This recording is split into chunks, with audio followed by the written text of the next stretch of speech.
Undertale is a tiny RPG made by a single guy and one or two other people who hosted a $5,000 Kickstarter to make a small and simple story. A story that mostly focuses on the beauty of forgiveness and mercy. A story so emotional and impactful that it has been played millions upon millions of times over. One that hit me so hard that I will always remember this game as the first one to ever have made me cry. But I'm getting ahead of myself. Good morning, Internet! My name is Dig-Daeg Studios, and in this week's video, I wanted to discuss a game that I honestly should have gotten into at an earlier time.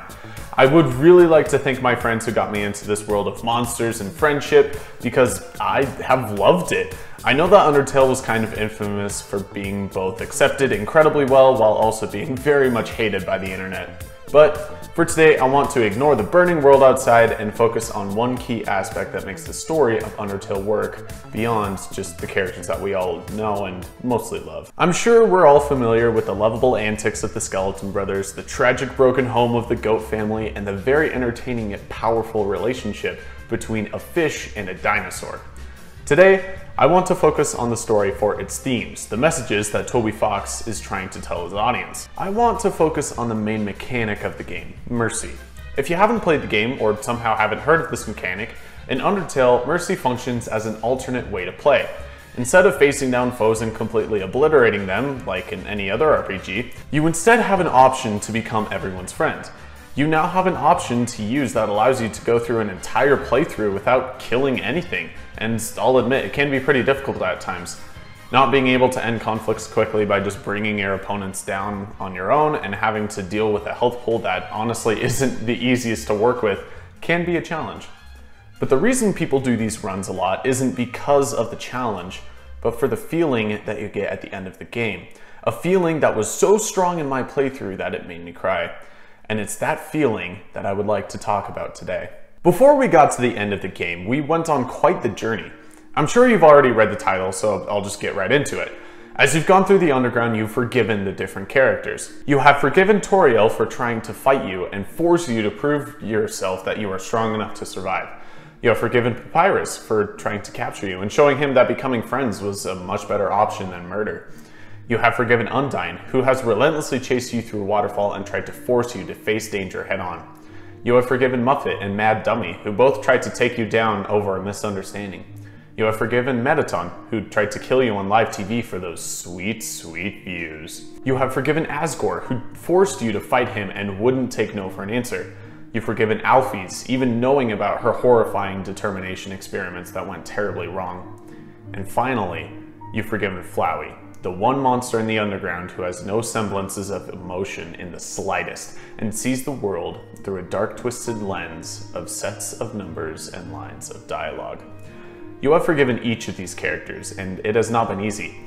You've had to get Undyne to chase you so far into the hotlands that she collapsed from heat exhaustion. You had to fight Asgore until both of you were worn out from battle. You had to fight the ridiculously challenging Muffet, who you had to pay your entire life savings for just so that you would have a chance not to die! And finally, you had to force yourself to forgive Flowey, who the entire time is begging you to kill him. Forgiveness has not been easy, but was it worth it? In the final showdown, you go up against Asriel Dreamer, who is one of the most challenging bosses you've had to face so far. While he does seem at first glance like another generic world-ending Lovecraftian nightmare, there's a lot more to this fight than meets the eye. First off, there's Frisk's character, who at this point has befriended every single monster in the underground. By forgiving and sparing every single character you come across, they now respect and trust you. And by becoming their friends, they now care about your well-being and want you to succeed in this next fight. Each one of them gives you their full support. Undyne, Papyrus, Alphys, Sans, Toriel, Asgore, as well as all of the seemingly minute characters, like Frogget, Muffet, Vulcan, Monster Kid, and even Greater Dog, all show up to give you their full support at a time where you've never been closer to death. Because you loved and cared and forgave them, they will now do the same for you. However, Flowey takes advantage of this and takes their souls of every single monster in the underground, becoming the ever-powerful Asriel Dreamer, the god of hyperdeath. But throughout this entire fight, Frisk refuses to die, knowing that their friends they have made are counting on them, and Frisk isn't willing to let any of them down. Now let's talk about Asriel, whose backstory you learn more about in an earlier part of the game. Asriels Story is one where he unfortunately was not forgiven for something he didn't even do, where a group of people saw him and immediately assumed the worst about him, and so they killed him. Asriel grew up in a loving home with Asgore and Toriel as his loving parents. They were all happy together. Then, one day, a child fell down into the underground in almost the exact same way Frisk did. This child's name was Kara, and she was, like Frisk, taken into a loving home where she was happy and learned about many different snail facts with Toriel. Asgore, Toriel, and Asriel all loved Kara and did their best to give her a loving home. But one day, tragedy struck when Kara became severely ill. They asked to see the golden flowers of their village one last time. So Asriel took it upon himself to let his best friend see those before Kara died. Asriel and Kara traveled through the barrier to see those golden flowers, and when Kara finally passed away, Asriel held his best friend in his arms. But then he was spotted by the people of the village, who thought Asriel had killed Kara. Horrified, they attacked, but Asriel refused to fight them. He was beaten so badly that he could barely make it back to the underground, and when he did, he collapsed into a pile of dust in the flower garden, his soul shattering to pieces. But then he reawakened as the flower we met at the beginning of the game. As Flowey, he discovered that not only could he not feel very much physical pain, but he couldn't feel anything emotionally. He wanted so badly to feel something, but without a soul, he couldn't have the capacity to do so. He could save and reset, helping everyone and killing everyone. Flowey became so distant from emotion that everything around him became sets of numbers and lines of dialogue. Asriel is relentless, capable of destroying worlds and turning back the clock. But for some odd reason, he doesn't really do that. He keeps Frisk locked in combat with him because he feels they're the only two who can understand each other. A being so powerful that he took control of time itself, and a child who is so determined that they refuse to die. After saving your friends from the clutches of Asriel, who force them to forget you, you realize that there's one more person to save. There is someone else in Asriel's soul that went unaccounted for. So you reach out, determined to save and forgive whomever the stranger is when you realize that it's Asriel himself. Reaching out, you're determined to save him, Asriel. The being who has the capabilities to destroy worlds, the one who has tortured you from the very beginning of your adventure, the one who is begging you to kill him. And now, you reach out and try to save him. But something is different. Not only does he not want to be saved, he tells you that he really cares about you. You're special, and the only one that understands him. He can't help not to keep you around.